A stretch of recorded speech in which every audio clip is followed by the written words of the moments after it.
네, 김남근 국회의원입니다.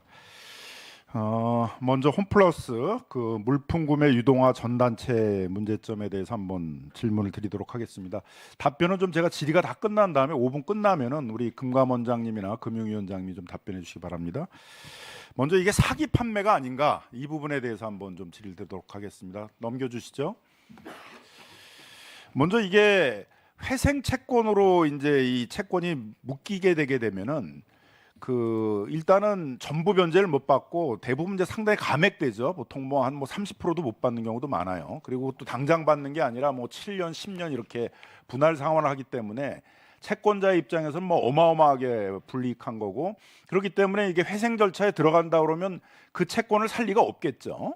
그래서 회생 절차를 준비하면서도 이 채권을 팔았다 그러면 이건 뭐 사기 판매가 될 수밖에 없어요. 근데 그 회생 절차를 신청하려면 뭐 저도 법률가라다 들어왔지만 보통 로펌에서 한 2, 3개월 정도 걸립니다. 이거를 2, 3일 내에 준비를 해가지고 신청할 수가 없어요. 27일 날 신용등급 하락이 됐는데 그걸 연휴 동안 준비를 해가지고 3월 4일 날 신청했다. 이건 뭐 법률 실무를 아는 사람들은 뭐 전혀 믿을 수 없는 얘기다라고 다 그렇게 얘기를 하고 있습니다. 그래서 최소한 뭐 한 2달, 1월서부터 준비를 했거나 적어도 2월서부터 준비를 했습니다. 그럼 2월 것만 보더라도 그 1,518억이나 지금 표에 나와 있듯이 채권 발행을 했습니다. 이건 전부 사기가 되는 거죠. 회생 절차를 준비해 가지고 이 채권을 사는 사람들이 나중에 그 돈을 전부 변제 못 받을 걸 알면서도 팔았으니까. 더 의심이 되는 것 중에 하나는 이제 25일 날 한꺼번에 820억을 팔았어요. 신용등급 하락이 27일 날 이제 발표가 됐는데, 그래서 거의 이거 알면서도 25일 날 그 밀어내기식으로 급하게 많은 금액들을 판 게 아닌가, 그런 의심이 든단 말이에요. 게다가 이제 전년하고 비교를 해봤습니다.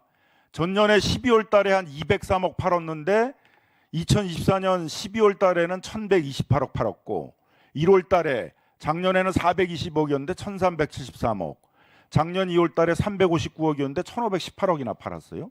이렇게 갑자기 한꺼번에 많은 채권들을 전년에 비해서 팔았다는 것들은 이미 회생 절차를 준비하면서 회생 절차에 들어가면 자금 조달이 어려울 것 같으니까 미리 채권들을 대거 팔아가지고 자금 조달을 미리 해놓은 거 아닌가, 이런 의심을 할 수밖에 없어요. 그러니까 이게 사기 판매라는 의심이 드는 거죠. 다음 장 넘겨줘 보세요. 다른 데들 이제 신용등급 하락한 다음에 회생 절차 신청한 데를 저희가 조사를 해봤습니다. 제일 짧았던 데가 웅진이었는데 2개월 걸렸어요.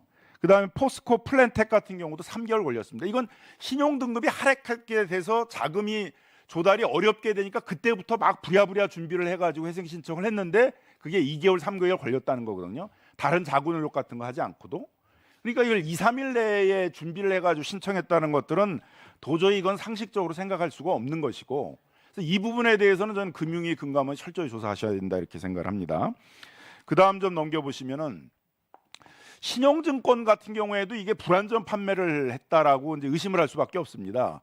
이 그 신용증권하고 홈플러스 관계에 있어서 신용증권 입장에서는 이 홈플러스의 신용 상태가 어떤 것인지를 계속 점검을 하면서 채권을 판매를 해야 되는 상황이잖아요. 그리고 근데 이게 지금 3년 동안 지금 거의 매년 뭐 1,000억, 2,000억씩 적자를 내던 기업이기 때문에 상당히 위험한 채권을 파는 거였어요. 이게 일반 투자자한테 팔 수 있는 채권들이 아니었어요. 그런데도 일반 투자자들한테 대규모로 채권을 팔았단 말이에요. 그러려면은 더더욱이 홈플러스의 그 신용 상태들을 점검을 했었어야 되는 것들인데 과연 이런 것들을 제대로 점검하고 했나? 바로 이틀 후면은 이제 신용등급이 크게 하락해가지고 난리가 날 상황이었는데 이걸 신용증권이 모르고 팔았다는 건 도저히 믿기가 어렵고, 아마 자기 책임을 갖다 회피하기 위해서 신용증권 측에서 홈플러스를 고발하겠다 이렇게 하고 생각이 들어요. 오후에 제가 증인신문을 할 건데 이 고발하려는 이유도 뭔지를 좀 정확히 신용증권 측에서 밝혀야 되고, 그 점에 대해서도 금융위 금감원이 조사를 해야 됩니다. 다음 장 넘겨줘 보세요. 그래서 이분들 이제 산 분들에 대해서 어저께 피해 사례 발표를 들었는데 중소기업 운영자금을 좀 투자했다가 다 날려가지고 월급과 월세도 못 주게 생겼다 이렇게 그 오열하신 분들도 있고, 노후를 걱정해가지고 이 퇴직금을 받은 건데 이거 투자했다가 지금 다 날리게 돼서 노후를 걱정해야 될 상황이 됐다. 전세계약 관련된 돈인데 이걸 날리게 됐다. 자녀들을 위한 보면 일반 투자자들이 전문 투자자가 아니에요. 그리고 일반 투자자한테 이런 위험한 채권들이 팔리는 상황이었는데 홈플러스는 사기 판매를 하고 신영증권은 불안전 판매를 했다는 거에 대해서 철저한 조사가 필요하다고 생각합니다. 이런 점들에 대해서 철저히 조사할 것인 거에 대해서 금융위원장님 생각합니다. 예, 저희들도 지금 그 CP나 ABS나 이런 부분에 대해서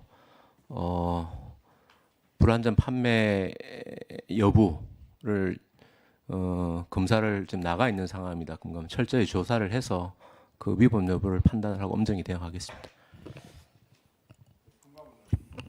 예, 저희도 금융위원장님 지시 받아갖고 저희도 현황, 그러니까 되게 아주 많은 다양한 측면의 현황을 파악을 했고 파악 중이고 이제 신영증권이라든가 신용평가사에 대한 검사는 이미 기이 착수한 바가 있고 의원님 주신 말씀을 그 법률적 이슈에 대한 조치라든가 여러 가지 것들 제가 충분히 이해했기 때문에 그것들을 향후 검사 조사에 반영. 판매로만 조사를 하게 되면 피해자들은 뭐 보통 50% 감액되고 이렇게 피해자가 많은데 사기 판매면은 그 100% 변상을 받게 돼 있어요. 그러니까 사기 판매나 불안전 중요한 점이기 때문에.